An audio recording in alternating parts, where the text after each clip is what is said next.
Hello students, welcome to Sri Gagana coaching centre YouTube channel.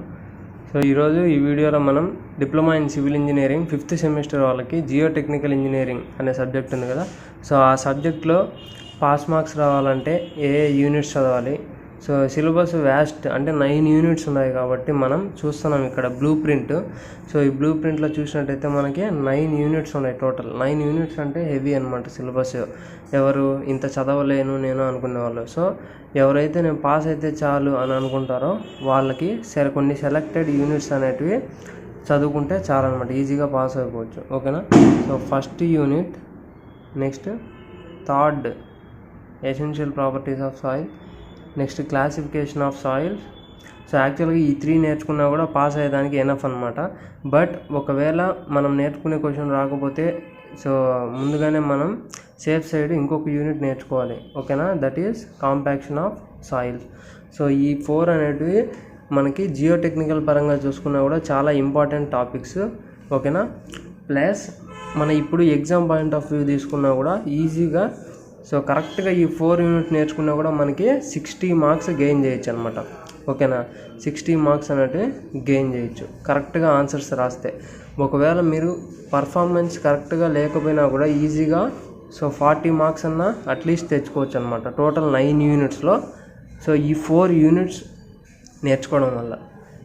But ఎవరైతే 75 to 80 marks నేను score చేయాలి అని అనుకుంటారో అవుట్ ఆఫ్ మార్క్స్, వాళ్ళు మాత్రం ఈ 4 యూనిట్స్ నేర్చుకోవాలి అని అనుకోవద్దండి. ఎందుకంటే సో స్మాల్ క్వశ్చన్స్ ఉన్నాయి కదా మిగిలిన యూనిట్స్లో. So big questions almost 5 questions cover అయిపోయినాయి. But short answer questions so అన్ని యూనిట్స్లో ఉంటాయి కాబట్టి మీరు స్కోరింగ్ కావాలనుకునే వాళ్ళు షార్ట్ ఆన్సర్ చదువుకోవాలి కాబట్టి మొత్తం 9 యూనిట్స్ నేర్చుకోవాల్సి ఉంటుంది. సో పాస్ అవ్వాలనుకునే వాళ్ళు మాత్రం 1, 3, 4, 9. సో అవుట్ ఆఫ్ 9 యూనిట్స్లో ఈ 4 యూనిట్స్ నేర్చుకుంటే సరిపోతుంది అనమాట. సో ఇప్పుడు ఒక్కొక్క యూనిట్లో మనకి ఇంపార్టెంట్ క్వశ్చన్స్ ఏమేమి ఉన్నాయో చూద్దాం. సో ఫస్ట్ యూనిట్లో సో వెరీ సింపుల్ యూనిట్ అనమాట. ఎందుకంటే టాపిక్స్ అనేవి చాలా తక్కువ. సో స్కోరింగ్ ఈజీగా మనం 13 మార్క్స్ గెయిన్ చేయొచ్చు. 1 ఎస్ఏ క్వశ్చన్, 1 షార్ట్ క్వశ్చన్. దీంట్లో ఇంపార్టెంట్ టాపిక్స్ ఏముంటాయంటే అంటే ఎస్ఏ పాయింట్ ఆఫ్ వ్యూలో మనకి ఏమేమి వచ్చేదానికి ఛాన్స్ ఉంటాయంటే హైడ్రోమీటర్ అనాలిసిస్. సో ఒక క్వశ్చన్ ఇంపార్టెంట్ దీంట్లో వచ్చి hydrometer analysis.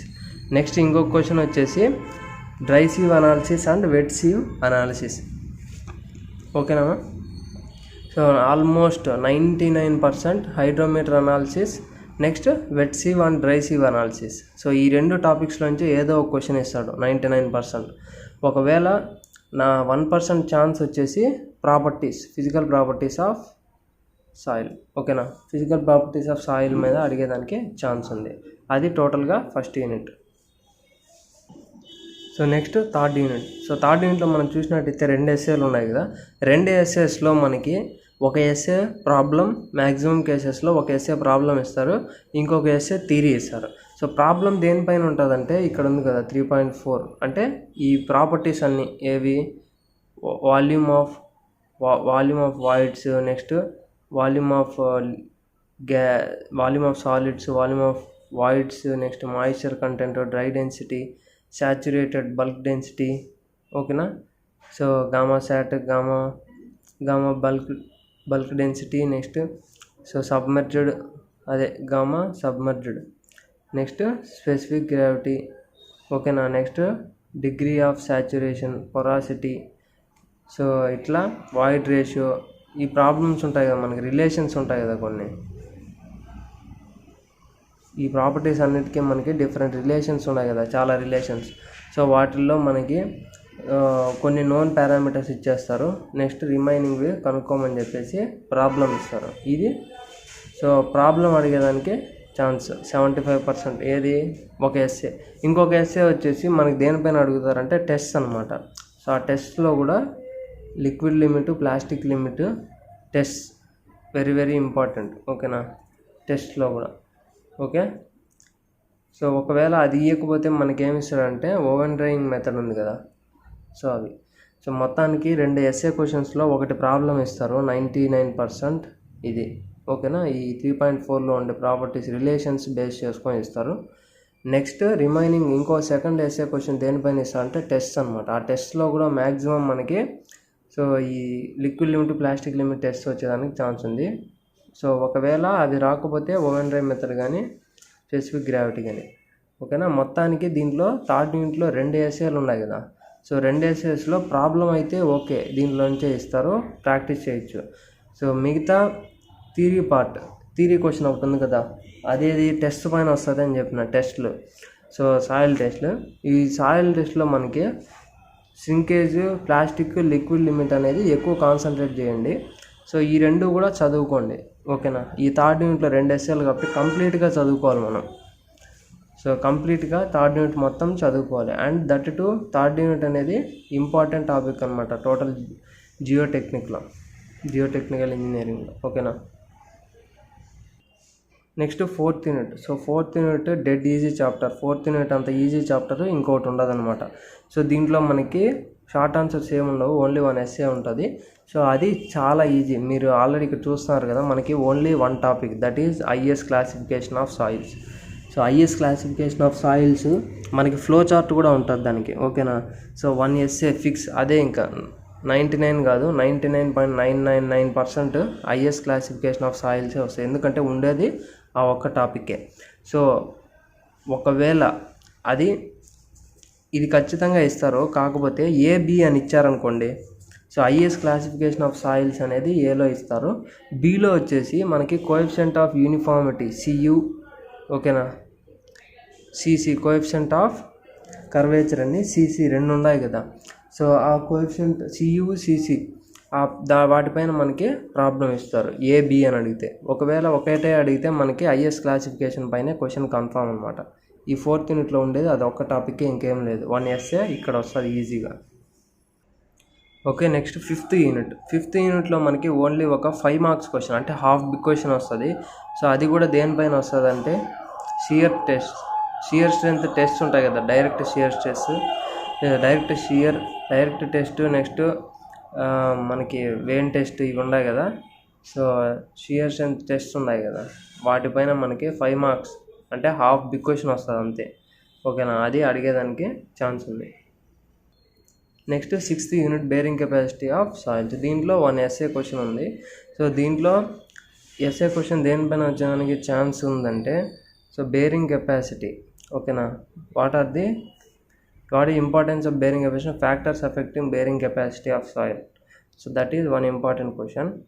Next so very important ఏంటంటే ప్లేట్ లోడ్ టెస్ట్. ఇక్కడ ఉంది కదా ప్లేట్ లోడ్ టెస్ట్. సో ఆ plate load test, field plate load test అనేది చాలా ఇంపార్టెంట్ క్వశ్చన్, రిపీటెడ్గా అడిగారనమాట. ఓకేనా. దీంట్లో factors affecting bearing capacity of soil, next field plate load test important. So next 7th 8th unit రెండిట్లో నుంచి కలిపి 1 ఎస్ఏ, అంటే 7thలో హాఫ్ ఎస్ఏ, సో 8th యూనిట్లో హాఫ్ ఎస్ఏ. 7thలో 5 మార్క్స్, 8thలో 5 మార్క్స్ అనమాట. 2 యూనిట్స్ కలిపి 1 ఎస్ఏ వస్తుంది. సో 7th యూనిట్లో వచ్చేసి ఏంటంటే settlement, what is the settlement definition, next importance of bearing capacity, okay, in building foundations. ఇవి ఇంపార్టెంట్, 5 మార్క్స్ అంతే, ఓన్లీ 5 మార్క్స్. నెక్స్ట్ 8th యూనిట్లో 5 మార్క్స్ ఏదంటే, సో స్ప్రింగ్ అనాలజీ ఉంది కదా.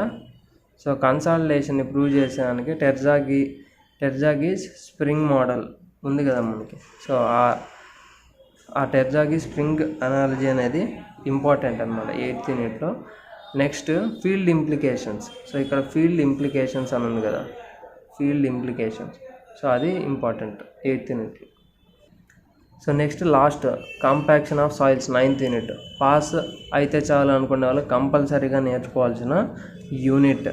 సో పైన ఆల్రెడీ 3 యూనిట్స్ చెప్పాం, ఆ 3 యూనిట్స్తో పాటు మనం 9th యూనిట్ కూడా కంపల్సరీగా నేర్చుకోవాలి పాస్ అవ్వాలనుకునే వాళ్ళు. సో దీంట్లో మనకి ఇంపార్టెంట్ క్వశ్చన్. సో 9th యూనిట్లో ఎస్ఏ క్వశ్చన్ ఛాన్స్ ఏముందంటే మనకి, so modified proctor test, standard proctor test. So ఆ టెస్ట్లు ఎట్లా చేస్తామని ఎక్స్ప్లెయిన్ చేసేసి, సో వాటి యూజెస్ అవన్నీ రాయాలన్నమాట. ఓకేనా. స్టాండర్డ్ ఎస్పీటీ కానీ మాడిఫైడ్ ప్రోక్టార్ టెస్ట్ కానీ ఏదో ఒకటి ఇస్తారు. ఓకేనా. లేకపోతే ఎట్లా ఇస్తారంటే, so factors affecting compaction, next what is mean by CBR test and importance in design of pavements. So దీంట్లో మోస్ట్ ఇంపార్టెంట్ క్వశ్చన్ వచ్చేసి ఫస్ట్ ఈ 2 అనమాట. ఈ 2 ఒకవేళ ఈ 2 ఇవ్వలేదు అంటే ఇది ఇస్తారు. సో ఎందుకంటే అక్కడ ఉండే 3 టాపిక్సే నేను ఆల్రెడీ చెప్పాను మీకు. సో మనము ఆల్రెడీ ఉండే 9 యూనిట్స్లో ఓన్లీ 4 యూనిట్సే చదువుకుంటున్నాం. సో ఈ 4 యూనిట్స్ కూడా మళ్ళీ ఒక టాపిక్ 2 టాపిక్లు చదివితే సో పాస్ అవ్వడం కష్టం. 4 యూనిట్సే చదువుతున్నాము, మీ రిమైనింగ్ వదిలేస్తున్నాం కాబట్టి 4 యూనిట్స్ అన్నా కంపల్సరీగా మొత్తం చదవాలన్నమాట. సో కంపల్సరీగా 4 యూనిట్స్ టోటల్గా మొత్తం చదివేసి ఎగ్జామ్ రాస్తే మనకి సో కరెక్ట్ పర్ఫార్మెన్స్ అనేది బాగా ఇస్తే మీరు ఎగ్జామ్లో ఈ 4 యూనిట్స్ పైన క్వశ్చన్స్ పైన మనకి ఈజీగా మనకి 62 మార్క్స్ అనమాట. 62 మార్క్స్ వచ్చేదానికి ఛాన్స్ ఉంది. ఓకేనా. సో అట్లా కాకుండా మీ పర్ఫార్మెన్స్ సరిగ్గా లేకపోయినా కూడా ఎగ్జామ్లో ఈ 4 యూనిట్స్ నేర్చుకుంటే మీరు సో క్వశ్చన్ ఆన్సర్ సరిగ్గా సో పర్ఫార్మెన్స్ సరిగ్గా ఇవ్వకపోయినా కూడా మీకు అట్లీస్ట్ 30 to 40 మార్క్స్ వచ్చేదానికి ఛాన్స్ ఉందన్నమాట. Okay students, thank you for watching this video.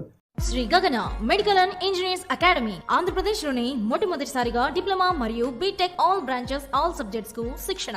Backlog విద్యార్థులపై ప్రత్యేక శ్రద్ధ చూపించి 100% పాస్ అయ్యేలా శిక్షణ ఇవ్వబడును. NEET, IIT, EAMCET, ECET, POLYCET, AP, RJC, Sainik, Navodaya మరియు గవర్నమెంట్ జాబ్స్ కు శిక్షణ మా ప్రత్యేకత. సిబిఎస్ఈ 1st to 10th మరియు ఇంటర్ డిగ్రీ విద్యార్థులకు daily tuitions చెప్పబడును. విచ్చేయండి Shri Gagana medical and engineers academy, రాజనపాట్ దగ్గర, భవానీ నగర్, తిరుపతి.